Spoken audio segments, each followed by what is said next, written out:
Welcome to the podcast, everyone. I'm here with Esther Kim, Director of TKS. Esther, it's great to have you on the podcast. Thank you so much for having me, Eric. I'm a big admirer of your newsletter as well as your podcast. So it is a pleasure for me to spend my time here with you. Excellent. Well, Esther, I think you and I met a few years ago, and you've had very interesting journey. So I've only known you for a bit of that journey, especially when you were doing biohacking and now as Director of TKS.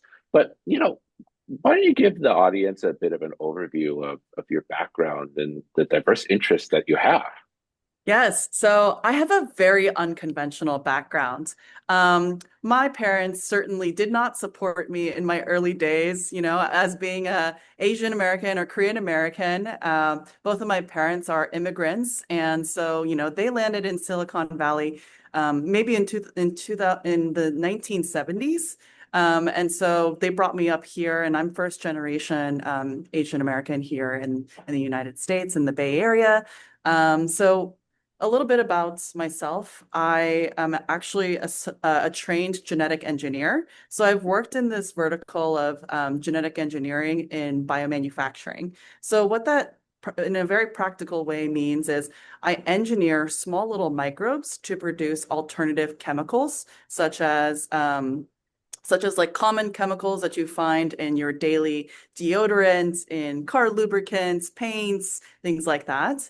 But these are very high valuable chemicals that mainly come from very toxic ways to synthesize them, and very handmade. Or yeah, and so what I do is I engineer small microbes to put inside of a big, large bioreactor so that you can literally take yeast, water, sugar, and air in this really magical cauldron, and it creates alternative chemicals. And so I'm very passionate about genetic engineering as well as climate change. So fast forward, I've worked at really early stage startup companies doing a lot of education. So I used to create these genetic engineering CRISPR kits so that people can just buy online and literally do some very cutting edge science in their home or garage. A lot of that has been culminated to a Netflix documentary. So my work has been featured in a Netflix documentary, and I've had a lot of press surrounding me. And I've spoken at everywhere from John Hopkins University to Stanford to iGem, as well as Synbiobeta, a really large conference that happens in the Bay Area. Um, and then just very passionate about education and providing access and affordability for just emerging sciences and technology. But fast forward to post-COVID, I worked in the entire vertical of climate change. I was an accelerator director for early stage startups for climate change, as well as I was a founder. I was a CEO of a company working in the intersection of AI and also biotech.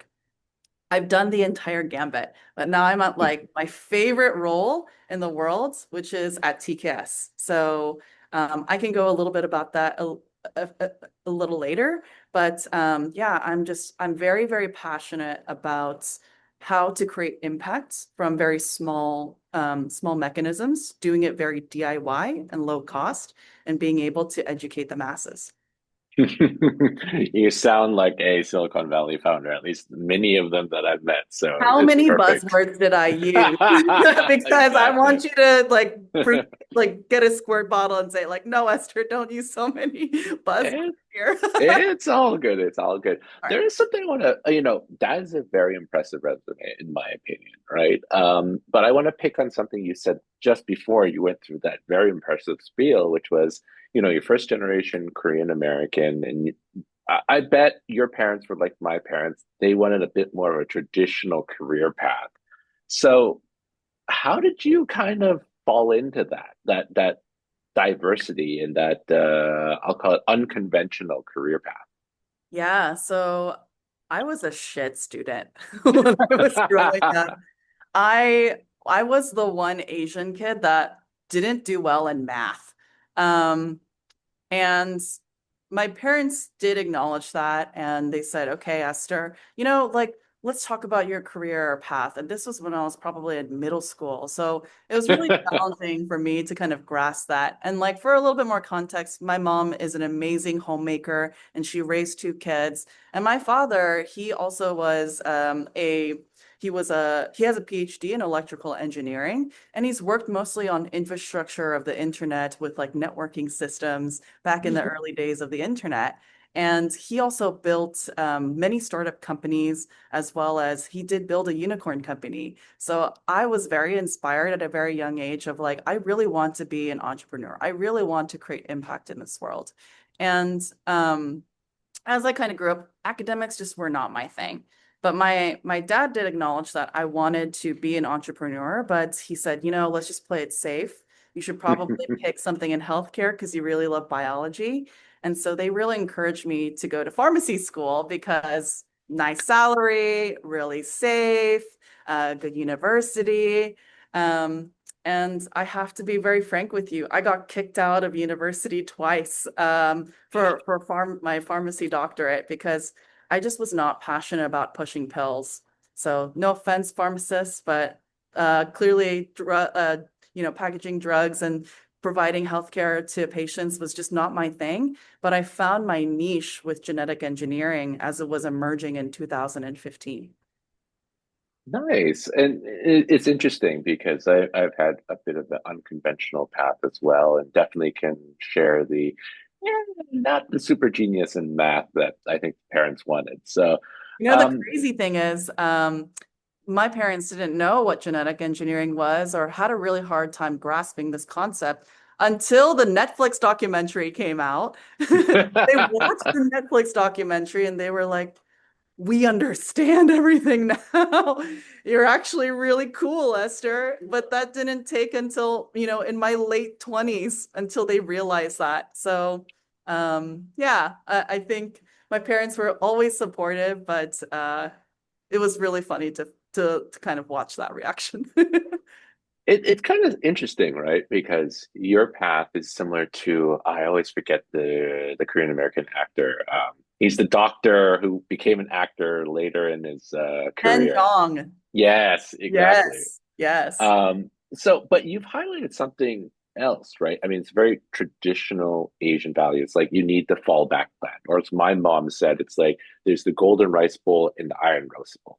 They always lean towards the iron rice bowl because it's like if you screw up, you still have a job. Whereas the golden rice bowl, you screw that one up, it's gone forever, right? That type of thing. But you also highlight something, especially with the Netflix documentary, which is storytelling. So, you pursued entrepreneurship, and it sounds like you kind of took that second career, which is great. What are some skill sets you think are critical, or maybe even personality traits, let's call it that, either or, that are critical to be an entrepreneur? Mm. It's certainly learned. I think the pursuit of just increasing your tolerance to bullshit, as well as just being very resilient, as well as pursuing your curiosities. So, as a trained scientist, I've really learned and embraced how to fail and fail very fast and hard because let me be frank with you, not everything in the lab is curing, I can't cure cancer in an afternoon. There's a lot of failed trials and a lot of experiments that, just have no outcome or have negative outcomes, right? So learning that over many years, just to say, embrace the failure, and celebrate the successes. And so as I moved on to entrepreneurship, that is certainly the case. Typically it takes about 100 meetings with 100 different investors in order to get your first check through the door. And I certainly achieved more than 100 investor conversations, and it was really challenging to raise money in a certain time where there was not a lot of funding for biotechs. So growing this like thick skin is certainly a very big challenge, but it's just compounding over time, right? And speaking of compounding, what I strive to be is a really great storyteller because that goes in pitching, that goes in running a podcast, that goes in teaching young people how to do amazing things, right? So what I am currently learning and I'm still mastering is the art of storytelling. Hmm. Interesting. I think that's a lifelong lesson, right? Because you always interact with so many different audiences, and you think it's like, oh, I have my spiel down pat, and then you run into someone during Q&A, and it's like, I never thought of it that way. That's interesting. So super interesting that you actually hit on 2 points, right? And I think you're one of the first people, actually first entrepreneurs, if I'm being honest, that said that entrepreneurship is a learned trait. When you talk to most entrepreneurs and entrepreneur adjacent, like VCs, etc., they don't seem to say it's a learned trait. They say it is a innate ability. So I'm going to poke on that a bit with you. Why do you think it's a learned trait? I want to get down on the building a thick skin shortly, but I mean, why do you personally think it's a learned trait versus an innate, like born with quality? Mm. I think it's a learned trait because everyone's first pitch or everyone's first pitch deck is gonna be shit. It's not gonna be good.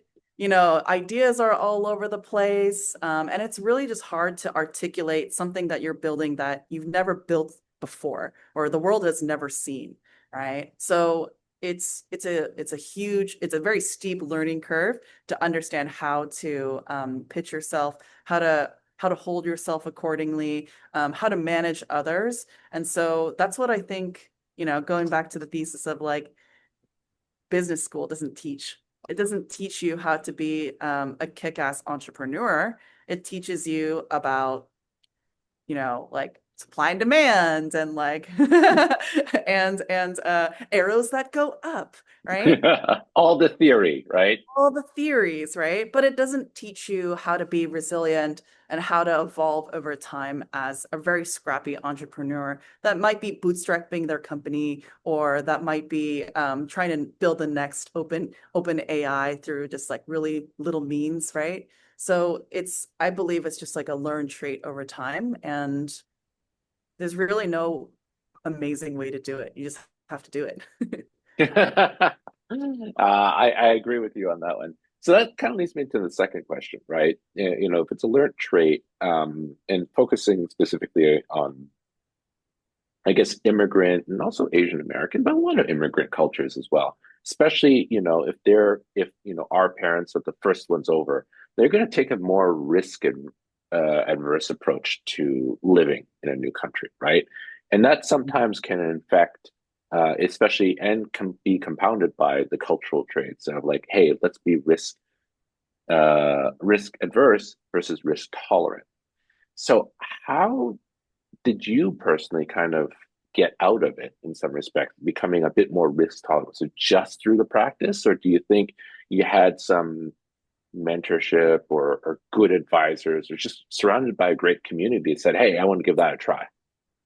Yeah, that's a really challenging you know, answer to solve for, but I think it really boils down to the immigrant mindset. Hmm. If I talk about immigrant mindset, it's like, our parents are Asian American or Asians just come to the United States and now they have this immigrant mindset. And what immigrant mindset really is like scarcity.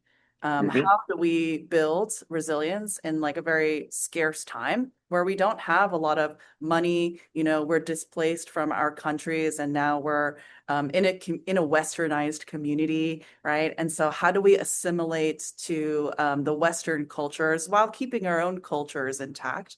And that's always been a challenge for my parents. And I think as a small story, when I was a really young kid, my parents used to send me to school with like Korean, just like food, kimbap and like soups and stuff that I really enjoyed.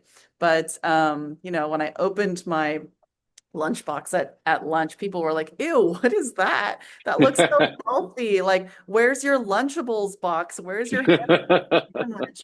And I was like, "Oh, I don't really belong here, so it looks like I need to assimilate very quickly." And so I'm like, I went back to my mom and I was very angry with her. I said, Mom, you embarrass me. Just buy me a bunch of Lunchables. And she looked at it and she's like, this is literally just crackers and some mystery meat. And I said, I just need it to fit in. So, I think it's a struggle for keeping one's identity. And Hmm. over the years, I've learned to embrace Western culture. But now, as I'm growing older, it's just cooler to embrace your originality and be genuine. And I'm embracing now my Korean culture. So last year, I went on my honeymoon to go back to Korea, and I felt like I stepped into this culture and felt like I just met a long lost cousin Hmm. because everything was so familiar, but I've really lost this touch with my own culture. So now I'm rediscovering everything and kind of like working through my identity now. And it's a really nice bonus that K-pop and Korean are trending. So Yeah. uh, it's a great time to go back to my culture. Yeah. Nice. My Netflix is filled with K-pop dramas, but that's what happens with the algorithm when you watch like one K-pop drama. But that's a whole other different discussion. Eric, what's Uh, your favorite K drama right now? uh, there was one where I think a chef went back to like 19th century Joseon and like impressed the king with Uh-huh. all her like wild creations, and it's like a love story and all that. So that's the one I remember. There's a few others as well. There's some interesting stuff even in the action sense, but that's a different discussion. Awesome. I love that niche content. Niche. That That, in all honesty, that's one useful trait of the algorithm. Is sometimes it's like you dive really deep into like a particular niche, and then it's cool. But the problem is now it's like trying to get out of it, and it's like it's like you kind of don't want to reset the algorithm, but you kind of do just to see if you find something else that you're interested in. Anyway, different discussion there. So, we've talked a lot about personality traits, talked a lot about education, and kind of like your current role is related to educating future generations. So maybe like talk us through what you're doing there and what TKS is. Absolutely. So, my later half of my career, I've been exploring what it means to coach the next best entrepreneur or the next best researcher or the next best innovator. And I've been experimenting a lot with postdocs as well as PhD students as well as undergraduate students. I've also experimented with a different age group, a much older age group between like post-retirement as well. So I've been doing fairly small experiments to see where's the appetite for entrepreneurship, where's the appetite for to invent the next best thing. Um, and so I've been coaching a lot of people throughout this like journey. And I'm really very passionate about climate change. So that's kind of been my like very narrow focus.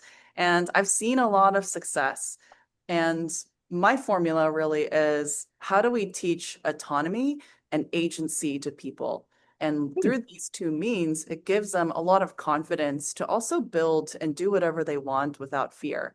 And so that's been very, very rewarding for me until this very interesting opportunity popped up, which is being a director at TKS. So TKS, we are an accelerator for very young students that are curious minded and very ambitious. Because if we both think about like what we wanted to do when we were younger in high school, Hmm. maybe some of us did pick, I want to be a pharmacist or I want to go to space. But a lot of us are stuck in this kind of idea about I want to change the world. I want to create impact. I want to do something greater than myself. I want to help other people. And this is the community that I foster and I coach here at TKS is I want to coach teenagers that maybe have a great direction in life and want to build the next best startup, or maybe some students that really want to find their passion in emerging sciences and technology.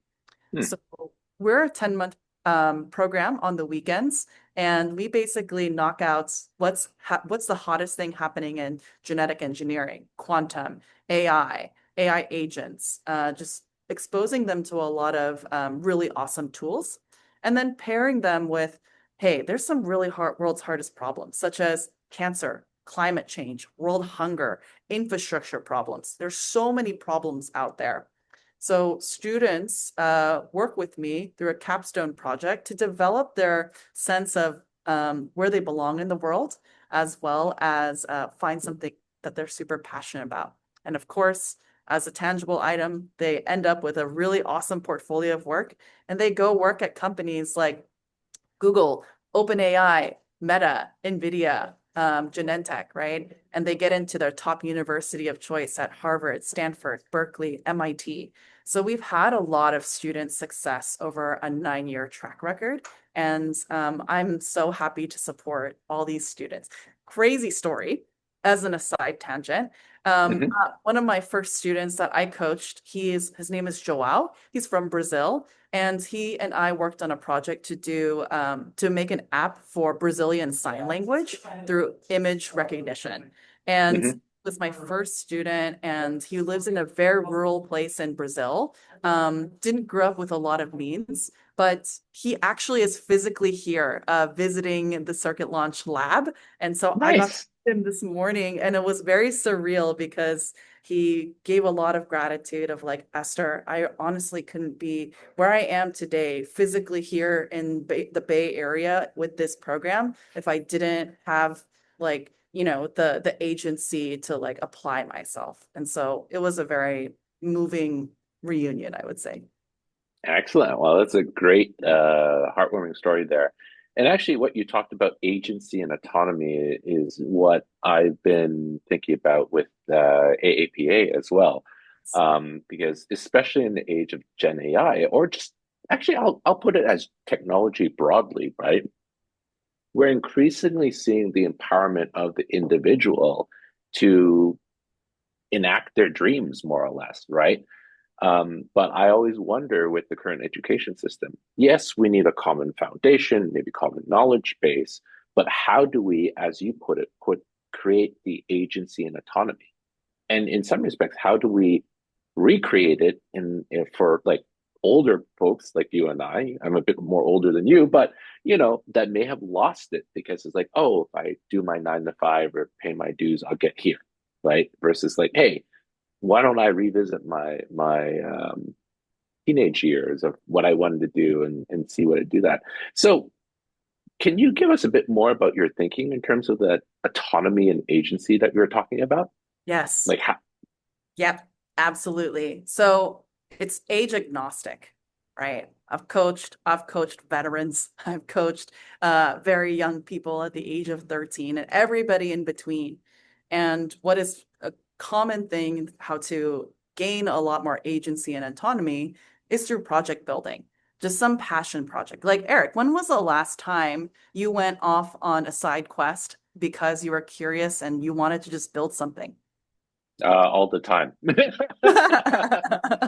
Why do you think I self-published 2 books and I vibe coded a introduction app? A normal person would not do that. Right? So I think Eric, you have an incredible amount of high agency, and it's through just your curiosity, and you just want to build something. You could build something in an afternoon, like and ship it, right? So that's what I teach my students, because at the end of the day, grades and your extracurricular, varsity tennis, president of your robotics club, like all of these will not get you into your top college. Everyone else is doing the same thing. All right. Hmm. So it's all about projects and building really awesome projects that actually create impact outside of your high school. For adults, it's very challenging because we're obviously working a full 9 to 5 job, and students go to school for, like also like 8 to 4 p.m., right? And so we always make excuses of, oh, we're so busy. Oh, I have a family. Oh, I have like soccer practice. But if you carve a little bit of time out of your day, even for 15 to 30 minutes to just like vibe code or build, just read a few research papers, a lot of that will compound and a lot of that will end up with a really awesome, nice project. And you can put that in your portfolio of work and do whatever you want with it. Now, I have to give my spiel that this is the best time to build. You and I are, and all of our audience are alive in an age where AI has really accelerated a lot of just the grunt work. We can spin Hmm. up a website in 30 seconds or less by literally prompting an AI agent to basically, write and code a full functioning website for us. We can vibe code without even knowing how to code and just like launch AI agents out into the world. We can build anything we want without a formal education of going to a formal university, right? So we're in an age where we can build anything for almost no money and release it as our own, which is incredibly powerful. We're literally at the beginning of a renaissance where lots of beautiful things will come into the world because we now have access to all of these tools. This is probably a separate podcast because I'm pretty sure you and I both know a lot of people who maybe aren't as optimistic as you are about that individualism out there. But again, separate podcast.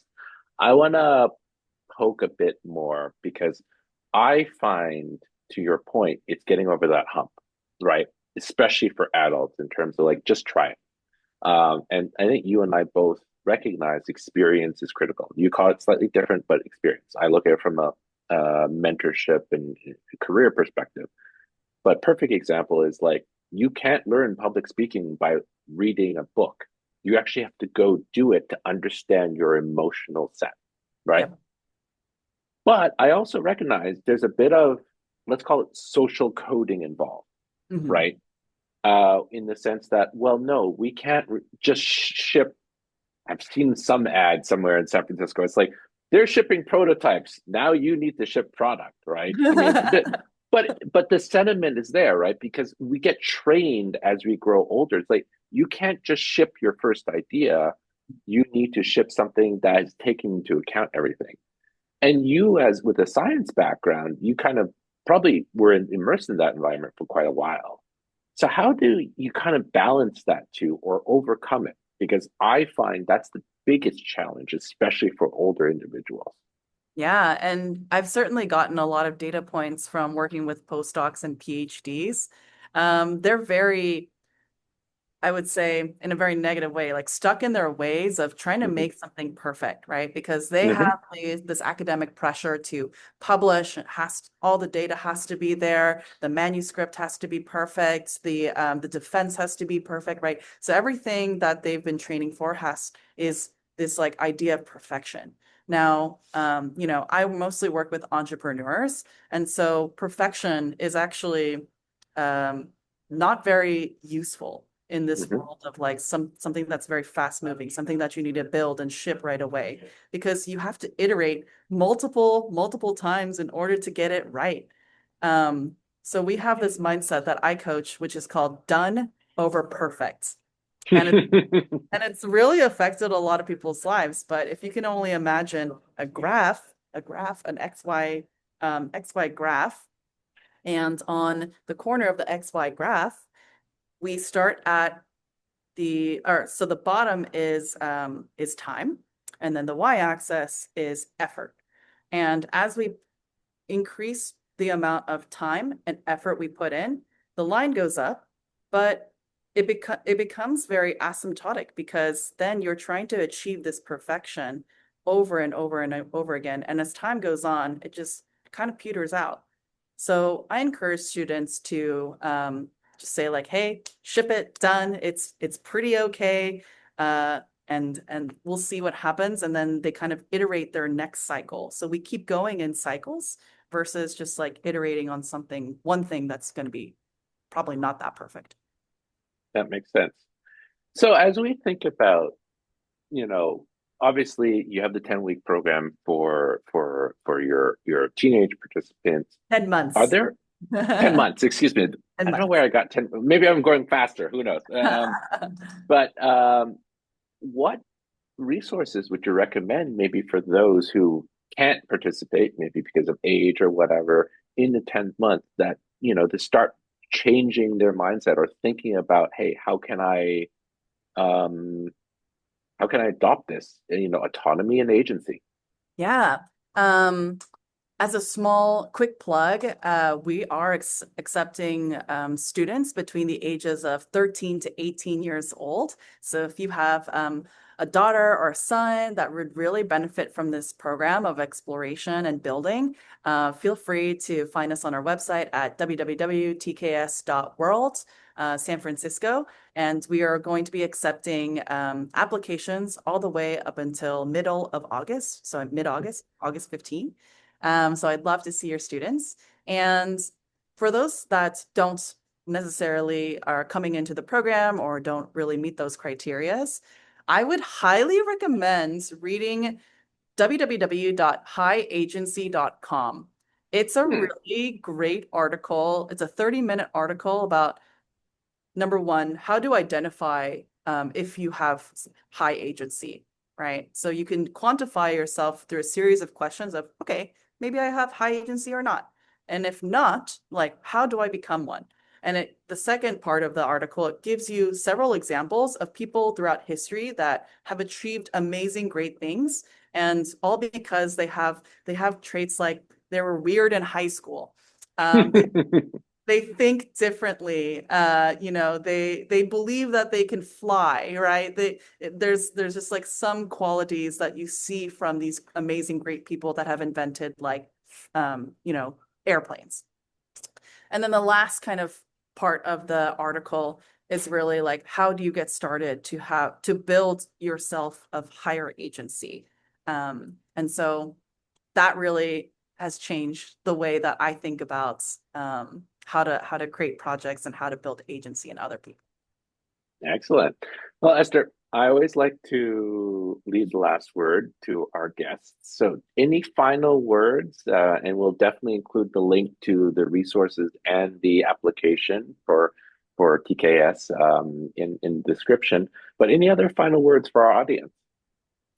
For the final words for the audience, be curious. Um, and because again, we're now at this renaissance, and renaissance can mean a lot, right? It can mean innovation of technology, sciences. It also can mean creating art, creating visuals, and just being a creative in this space. Because again, we have all the access in the world.